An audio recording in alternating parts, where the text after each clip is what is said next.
Now, we've already seen Spawn in the movies, but you're working on bringing him back to the big screen. Are you looking to take it to a big studio again, or again take some more direct creative control and write, direct, produce? Well, as you might imagine, with I mean, let's just sort of go real quick. The Spawn movie comes out; it does pretty well. Opens up to 20 million U.S. in America. Does okay overseas. On a scale of 1 to 10, I'd call it a 5. I mean, it was okay. It was, you know, we had a lot of people who'd never done a full-length feature working on it, and we did the best we could.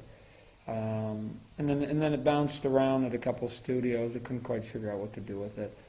And then recently with the success of Iron Man, you might imagine, Hollywood is going, if it's a comic book, buy it. I don't care if it's like number 1 or number 100. If it's a comic book, buy it. So they're on this buying frenzy, and you might imagine they're scratching their head a bit, going, "Why has nobody got Spawn?" I mean, or they actually assume that he's already been bought, because when I go into rooms, they're going, "What? You own all the rights?" Yeah, I do. But I'm sort of weighing right now, and I have literally 5 offers on the table. Got another one last week. That is all the way from the big studio production of trying to develop it and put it together and make it a big extravaganza to Todd, do whatever you want.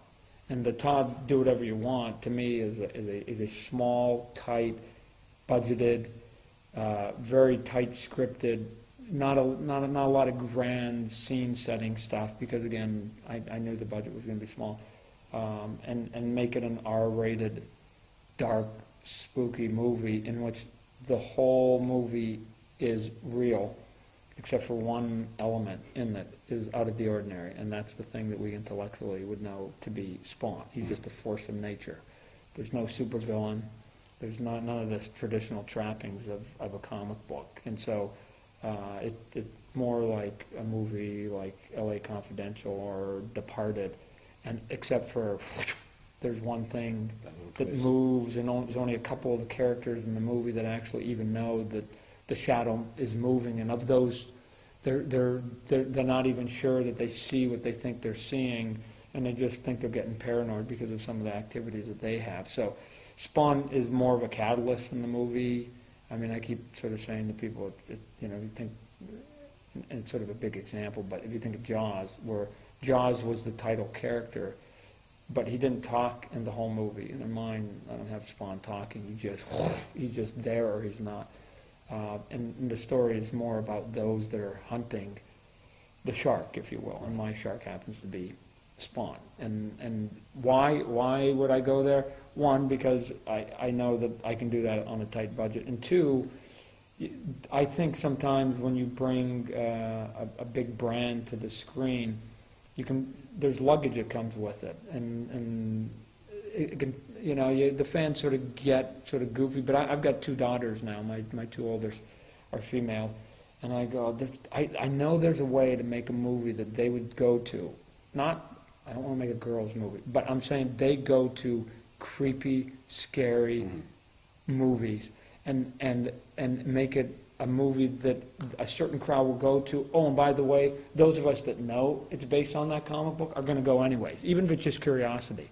I'll still get those people, but I'll still get the layman who's just a moviegoer to go, and I don't want them to feel they have to have read the book, and I don't want them to feel that this is an origin story. I just want it to be a cool trailer that they look at going, wow, and then at the end it's Spawn, and they go, you know, I think I may have heard of that, and but not enough.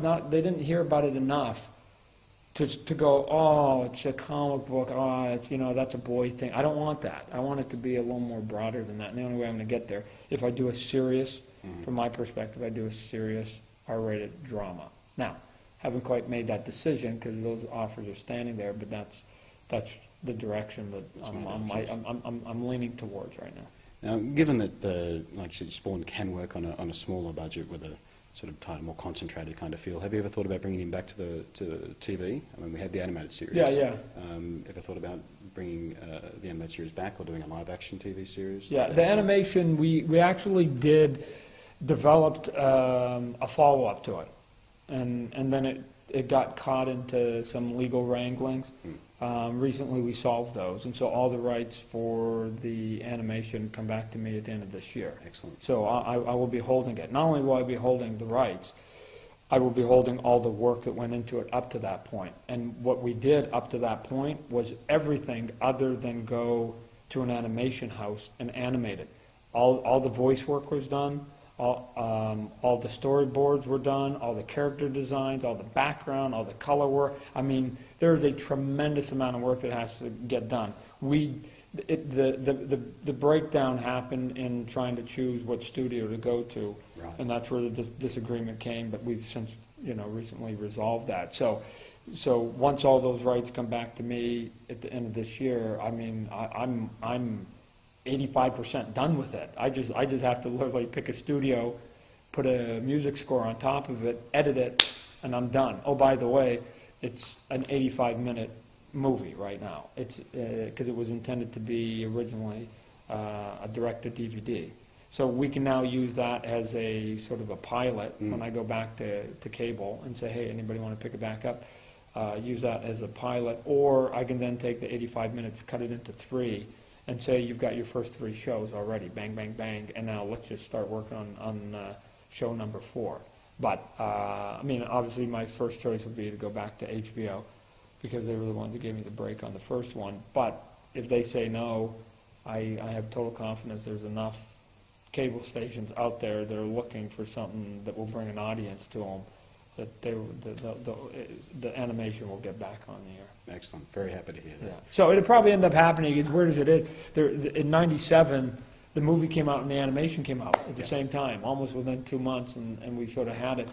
A decade's now gone by that with a little bit of luck, the same thing's probably going to happen. That if I can finally make my final decision on what I'm going to do with the movie, I'll get that sort of on track. We should be in production. Arguably, we could by the end of this year, and the animation can get swept. So all of a sudden, 2010, it'll be bang bang movie animation. Both of them back, just like it was 10 years earlier. Oh, by the way, both of them are a little more sophisticated than they were the first go around. Technology for the animation has grown, so I can do a better job with it at the same or less price. And that audience that was now 14, 15 is now 25. We give them 25-year-old material, and we just sort of hit the ground running and start all over again. That sounds terrific. Well, thank you very much for joining me. Sure. Appreciate you having me. It's been an honor and a pleasure. Oh, you betcha. And I know for a fact that a lot of people who watch me are deeply into comics and are going to get a lot out of this. So thank you very much. You bet. Thanks for having me.